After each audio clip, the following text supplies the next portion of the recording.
Welcome to ವಿ3 blogs and recipes. Friends, ಇವತ್ತು ನಾನು ನಿಮಗೆ ಮದುವೆ ಮನೆ ಶೈಲಿಯಲ್ಲಿ ಕಡ್ಲೆಗಸಿ ಯಾವ ಥರ ಮಾಡ್ತಾರೆ ಅಂತೇಳಿ ತೋರಿಸ್ತೀನಿ.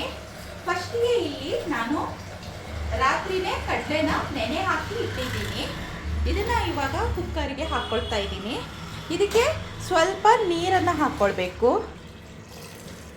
ಇಷ್ಟು ನೀರನ್ನು ಹಾಕ್ಕೊಂಡು ಇದಕ್ಕೆ ಸ್ವಲ್ಪ ಉಪ್ಪನ್ನು ಹಾಕ್ಕೊಂಡು 2 ವಿಸಿಲ್ ಕುಕ್ಕರಲ್ಲಿ ತೆಗಿಬೇಕು. ಇವಾಗ ಇದಕ್ಕೆ ಉಪ್ಪನ್ನು ಹಾಕ್ತಾ ಇದ್ದೀನಿ. ಇವಾಗ ಕುಕ್ಕರ್ನ ಲಿಡ್ನ ಕ್ಲೋಸ್ ಮಾಡಿ 2 ವಿಸಿಲ್ನ ತೆಗಿಬೇಕು. ಇವಾಗ 1 ಕಡಿಯವಷ್ಟು ತೆಂಗಿನಕಾಯಿ ತುರಿನ ತಗೊಂಡಿದ್ದೀನಿ. ಇದಕ್ಕೆ ಒಂದು 6 ಬ್ಯಾಡಗಿ ಮೆಣಸನ್ನು ಹಾಕ್ತಾ ಇದ್ದೀನಿ. ಒಂದು 3 ಚಮಚ ಆಗುವಷ್ಟು ಕೊತ್ತಂಬರಿ, ಹಾಗೆ ಅರ್ಧ ಚಮಚ ಅರಿಶಿಣ, ಒಂದು 4 ಎಸಳು ಬೆಳ್ಳುಳ್ಳಿ, ಅರ್ಧ ಈರುಳ್ಳಿ ಹಾಕ್ತಾ ಇದ್ದೀನಿ. ಸಣ್ಣ ತುಂಡು ಶುಂಠಿ ಹಾಕ್ತಾ ಇದ್ದೀನಿ. ಅರ್ಧ ಚಮಚದಷ್ಟು ಜೀರಿಗೆ. ಇವಾಗ ನುಣ್ಣಗೆ ರುಬ್ಕೊಳ್ಳೋದು ಬೇಡ, ತರಿಯಾಗಿ ರುಬ್ಕೊಳ್ಬೇಕು. ಇವಾಗ ಇದಕ್ಕೆ ಸ್ವಲ್ಪ ನೀರನ್ನ ಹಾಕ್ಕೊಂಡು ರುಬ್ಕೊಳ್ಬೇಕು.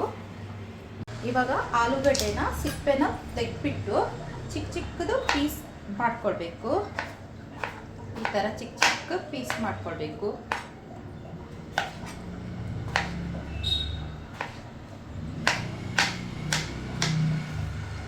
ಇವಾಗ ಒಂದು ಈರುಳ್ಳಿನ ಸಣ್ಣದಾಗಿ ಹೆಚ್ಚಿಕೊಳ್ಬೇಕು.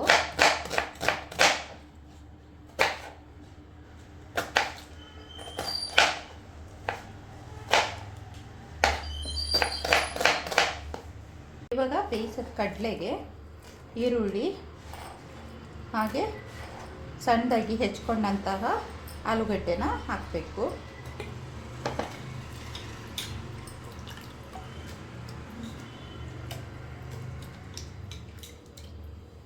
ಗ್ಯಾಸ್ ಆನ್ ಮಾಡಿಕೊಂಡು ರುಬ್ಬಿದಂತಹ ಮಸಾಲೆನ ಹಾಕಬೇಕು.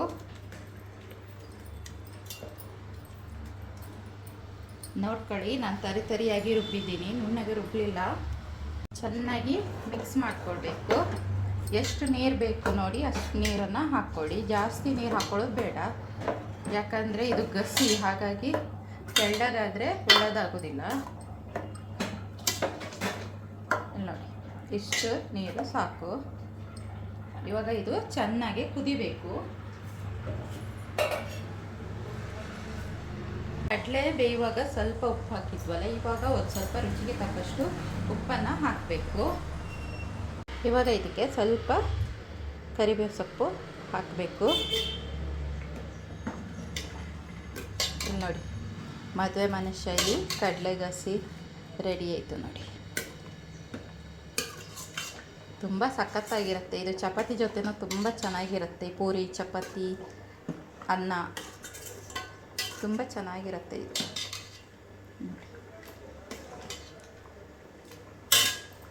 ಹೀಗೆ ನಾನು ಹಾಕುವ ವೀಡಿಯೋಸ್ನ ನೋಡ್ತಾ ಇರಿ. ಲೈಕ್ ಮಾಡಿ, ಶೇರ್ ಮಾಡಿ, ಸಬ್ಸ್ಕ್ರೈಬ್ ಮಾಡಿ. Thank you so much. Thank you for watching.